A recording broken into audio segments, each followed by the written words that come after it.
Good morning दोस्तों। आज अपन देखेंगे रूट लोकस का अगला प्रॉब्लम जो है प्रॉब्लम नंबर 5 और देखते हैं इसको कैसे सॉल्व करते हैं, रूट लोकस कैसे निकालते हैं।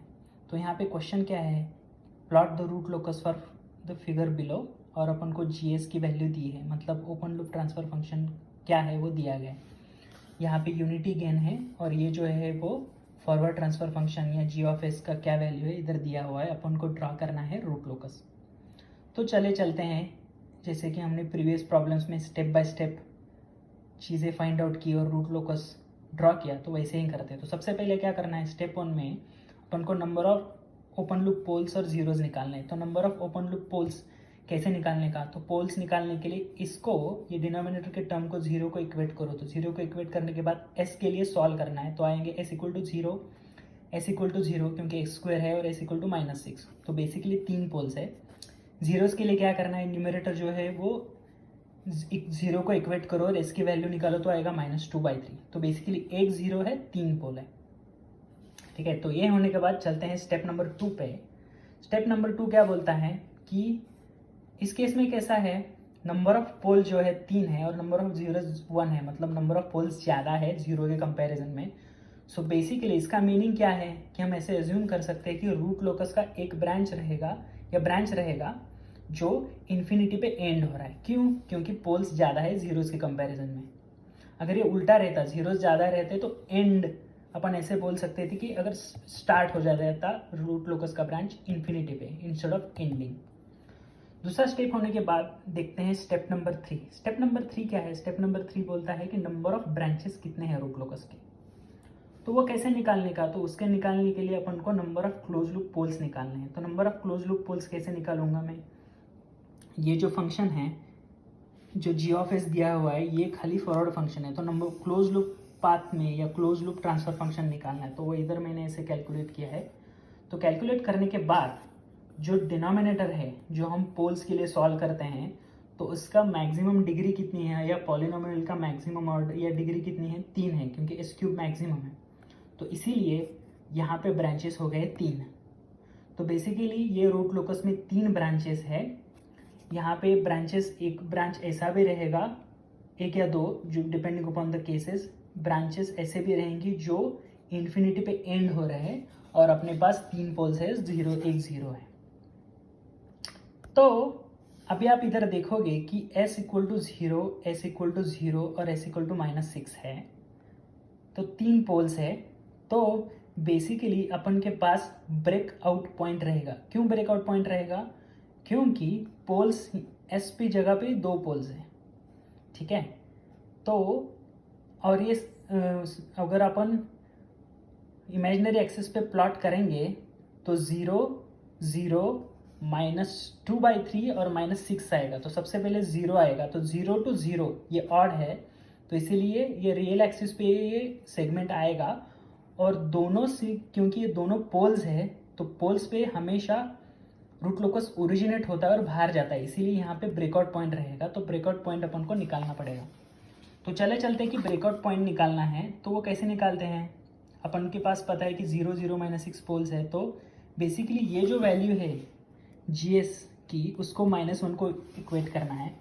तो उसको -1 पे इक्वेट किया तो, और के की वैल्यू निकालनी है क्योंकि अपन को बाद में dk/ds निकालना है। तो के निकालना है तो ये इधर जाएगा, ये इधर आएगा। तो उसके बाद dk/ds निकालना है और इक्वेट टू 0 करना है। तो जब भी d/ds मतलब जब differentiation of a upon b कैसे निकालते हैं अपन, या x/y कैसे निकालते हैं, बेसिकली डिनोमिनेटर है उसका स्क्वायर कर दो। उसके बाद डिनोमिनेटर जो है वो एज इट इज़ इधर लिखो, जो मैंने s + 2/3 है वो एज इट इज़ लिख दिया है यहाँ पे। उसके बाद न्यूमरेटर का डिफ्रेंशिएशन लो, तो 3s² आएगा प्लस 2 × 6 12s आएगा, सेम चीज़। उसके बाद माइनस लिखना है, न्यूमरेटर एज इट इज़ लिखना है और बाद में डिनोमिनेटर का डिफरेंशिएशन लेना है, जो s का होगा 1 और 2/3 आएगा 0। तो अगर इसको हम सॉल्व करते हैं तो क्या आएगा, ये चीज़ इधर अंदर मल्टीप्लाई करनी है, तो s × 3s², तो क्या आएगा 3s³ आएगा। तो वही चीज़ मैंने इधर लिख दी, 3s³ है। उसके बाद क्या आएगा s × 12s, क्या आएगा 12s²। 2/3 × 3s², क्या आएगा 2s²। 2/3 × 12s, क्या आएगा 8s। उसके बाद ये -s³ आएगा, -6s²। तो इसको अगर हम सॉल्व करते जाएंगे तो अपने पास आएगा s into S plus two bracket square equal to 0. So base equal to S equal to 0 या s इक्वल टू -2 इन -2 टू टाइम्स.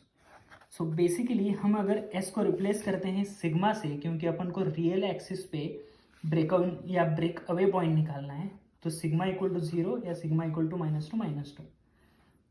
तो बेसिकली हमको मिल गया है कि ब्रेकआउट पॉइंट 0 पे है और -2 पे है. ठीक है, तो अपने पास 2 ब्रेकआउट पॉइंट्स मिल गए हैं. तो ये चीज़ हो जाने के बाद चलते हैं, क्योंकि हमने इधर निकाला थी स्टेप 2 में हमारे पास एक ब्रांच ऐसा रहेगा जो इन्फिनिटी पे एंड होगा.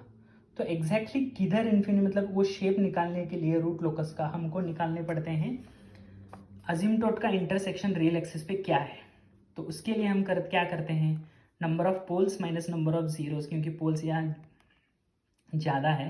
तो बेसिकली समेशन ऑफ पोल्स क्या है, 0 0 -6, 0 -6, इन तीनों के addition minus summation of zeros एक ही है तो -2/3 आ जाएगा, और divided by number of poles minus number of zeros, 3 - 1 poles zeros 3 - 1.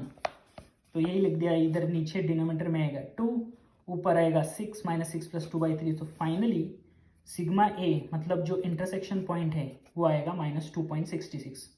So basically -2.66 ये अपना सेंट्रॉइड आएगा. यहाँ से इस पॉइंट से इंटरसेक्शन पॉइंट से हम निकालेंगे एंगल ऑफ एसिम्प्टोट्स या ड्रॉ करेंगे एंगल ऑफ एसिम्प्टोट्स.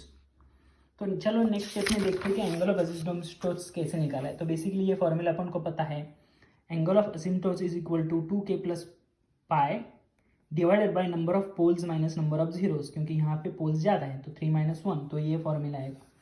तो चलो चलते हैं कि k के वैल्यूज डालते हैं. जैसे k = 0 डालेंगे तो आएगा π/2, k = 1 डालेंगे तो आएगा 3π/2, k = 2 डालेंगे तो आएगा 5π/2. सो बेसिकली π/2 3π/2 मतलब आएगा 270 डिग्री, 5π/2 मतलब वापस π/2 आ रहा है, मतलब ये रिपीट हो रहा है. तो यहीं पे अपन स्टॉप करेंगे. तो ये चीज़ होने के बाद चलो रूट लोकस स्टार्ट करते हैं स्केच करने के लिए. स्केच करने के लिए सबसे पहली चीज़ अपन को क्या करना है, रियल एक्सिस और इमेजिन एक्सिस डालना है. उसके बाद अपन को पोल्स और जीरोस ड्रॉ करने हैं. पोल्स कौन से हैं, 0 0 -6. तो 0 पे 2 है, एक -6 पे है. 0 कहाँ पे है, 0 है -2/3 पे. तो 0 इधर है -2/3. ठीक है, यहाँ पे 0 निकाल दिया. तो इसके बाद अपन को पता है कि -2.66 पे अपना सेंट्रॉइड है या एजिम्प्टोट जहाँ पे टच हो रहा है. तो वहाँ पे मैंने ये पॉइंट निकाल दिया और अपन को एजिम्प्टोट एंगल है π/2 और 3π/2 ऐसा आएगा. और अपन को ये चीज़ पता है कि अभी रियल एक्सिस पे क्या क्या है. रियल एक्सिस पे 0 है, -6 है और -2/3 भी है, 0 भी है. तो सबसे पहले रियल एक्सिस की हम ड्रॉ करते हैं. तो जैसे कि यहाँ पे 2 है तो राइट हैंड से चालू कर दिया. सबसे पहला 0 आया तो वहाँ से 2 पोल्स है तो वहाँ पे एक आएगा अपना रूट लोकस का ब्रांच.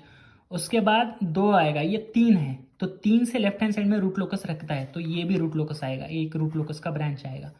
तो बेसिकली अपन को मिला क्या, रूट लोकस का ये एक ब्रांच मिल गया. और इसका एरो ऐसा आ रहा है, क्यों आ रहा है, क्योंकि रूट लोकस हमेशा चालू होता है पोल्स पे, एंड होता है जीरोस पे. बट अपन को पता है कि नंबर ऑफ ब्रांचेस कितने हैं, 3 ब्रांचेस है रूट लोकस के. अभी तक हमने ड्रॉ कितने के, खाली 1. और एक चीज़ अपन को क्या पता है कि ब्रेक अवे पॉइंट्स अपने पास 2 है, एक 0 पे है और एक -2 पे है. तो अगर ब्रेक अवे पॉइंट इधर एक है और ब्रेक अवे पॉइंट -2 पे है तो बेसिकली अपना क्या होगा, अगर हमको सिमेट्रिक रूट लोकस चाहिए तो बेसिकली ऐसे और ऐसे ही रूट लोकस आएगा, क्योंकि ब्रेक अवे हो रहा है, यहाँ पे भी अवे हो रहा है, यहाँ पे भी हो रहा है. So basically break away point यहाँ पे 2 है, 2 पॉइंट्स ब्रेक अवे पॉइंट्स हैं. तो यहाँ से ब्रेक अवे हो रहा है, यहाँ से ब्रेक अवे हो रहा है. ठीक है, तो यहीं से भी इधर अपना पॉइंट जो है, यहीं से भी ये ब्रेक अवे पॉइंट है, ब्रेक अवे पॉइंट -2 पे भी है. तो यहाँ से भी बाहर जाना है, ब्रेक अवे हो रहा है, यहाँ से भी बाहर होना है. और अपना अजिम्प्टोट इधर है इस एंगल पे, तो बेसिकली इसका शेप ऐसा ही होना चाहिए, यहाँ से बाहर निकालना चाहिए. और इसको टेंजेंट अजिम्प्टोट मतलब टेंजेंट इन्फिनिटी पे मीट होता है तो ऐसा ही शेप होना चाहिए और इसका भी शेप ऐसा ही होना चाहिए. तो इसीलिए अपना रूट लोकस का शेप ऐसा बनता है। पोल्स और जीरोस ड्रॉ करो, उसके बाद रियल एक्सिस सेगमेंट निकालो, उसके बाद ब्रेक इन पॉइंट या ब्रेकआउट पॉइंट, यहाँ पे 2 ब्रेकआउट पॉइंट्स है, तो यहाँ से ये ब्रेकआउट हो गया, यहाँ से ब्रेकआउट हो गया, यहीं पे भी और एक ब्रेकआउट, तो यहाँ पे ब्रेकआउट हो गया, यहाँ पे ब्रेकआउट हो गया। तो फाइनली अपना रूट लोकस का शेप ऐसा बनता है। तो चलो दोस्तों, ये लेक्चर मैं यहीं पे ख़त्म करता हूँ। आपको अगर कोई डाउट्स हो इस एक्सप्लेनेशन में रूट लोकस के, मेरे को प्लीज़ कमेंट्स में बता दीजिए, मैं आपका डाउट सॉल्व करूँगा कमेंट्स में, या नहीं तो और एक क्रिएट करूँगा वीडियो या और एक लेक्चर बनाऊँगा जिसके आपके डाउट्स सॉल्व हो जाएंगे। Thank you.